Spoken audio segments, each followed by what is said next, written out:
il y a un OPCO qui naît du fait de la réforme sur la formation professionnelle. Il s'appellera l'OPCO 2I pour interindustrie. Il répond, il nous semble, aux préconisations du rapport Marx-Bargowski d'avoir un OPCO de l'industrie. Toutes les industries n'y sont pas, même si aujourd'hui, il représentera environ 2,8 millions de salariés et en gros 25 branches professionnelles qui le rejoignent.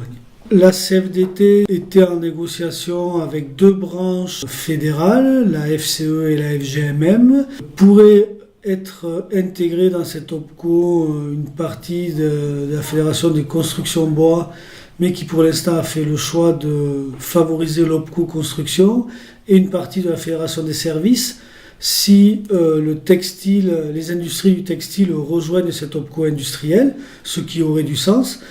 Nous, à la CFDT, nous avons porté le fait que les salariés soient pris en compte dans cette nouvelle organisation qui est essentiellement faite pour eux, qui est faite pour les entreprises certes, mais qui est faite pour accompagner les salariés, puisque les missions de l'OPCO sont vraiment destinées aux salariés des petites entreprises et même aux salariés les moins formés pour une certaine part de cette réforme.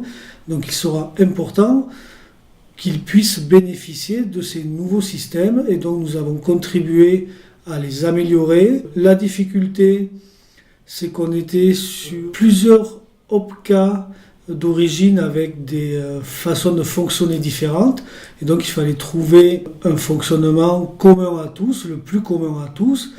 Nous pensons que nous y sommes arrivés avec donc un OPCO constitué de plusieurs instances décisionnaires, une assemblée générale où là chaque organisation syndicale de salariés, chaque organisation syndicale de patrons est représentée en fonction de sa représentativité sur le périmètre de l'OPCO. Un conseil d'administration constitué de 40 membres, 20 membres pour les organisations syndicales représentatives et 20 membres pour les organisations patronales. Il y a aussi 5 commissions statutaires, là aussi de façon tout à fait paritaire avec 10 membres des organisations syndicales salariées et 10 membres des organisations patronales. Il y a ensuite des SPP qui sont des sections paritaires professionnelles. L'accord en prévoit 11 au maximum. Pour l'instant, à la création de l'OPCO, il n'y en aura que 10. Une 11e est possible à condition d'accueillir des branches qui représentent au moins 50 000 salariés. Chaque section paritaire professionnelle peut regrouper une ou plusieurs branches où il y a une vraie cohérence des métiers. Pour celle de la métallurgie, elle regroupera les fédérations de la métallurgie et les fédérations du recyclage. Dans ces SPP, chaque organisation syndicale de salariés représentative est représentée au maximum par 3 membres. Et là encore, il y a la totale parité entre les représentants des salariés et les représentants des personnels. Cet OPCO est effectif au 1er janvier. Un premier conseil d'administration dans la première quinzaine du mois de janvier devra déterminer l'ensemble des statuts. Et pour en connaître son périmètre final, il faudra attendre les arbitrages de l'État, car en effet, certaines branches qui ont choisi de ne pas nous rejoindre, on pourrait leur imposer cet OPCO de destination.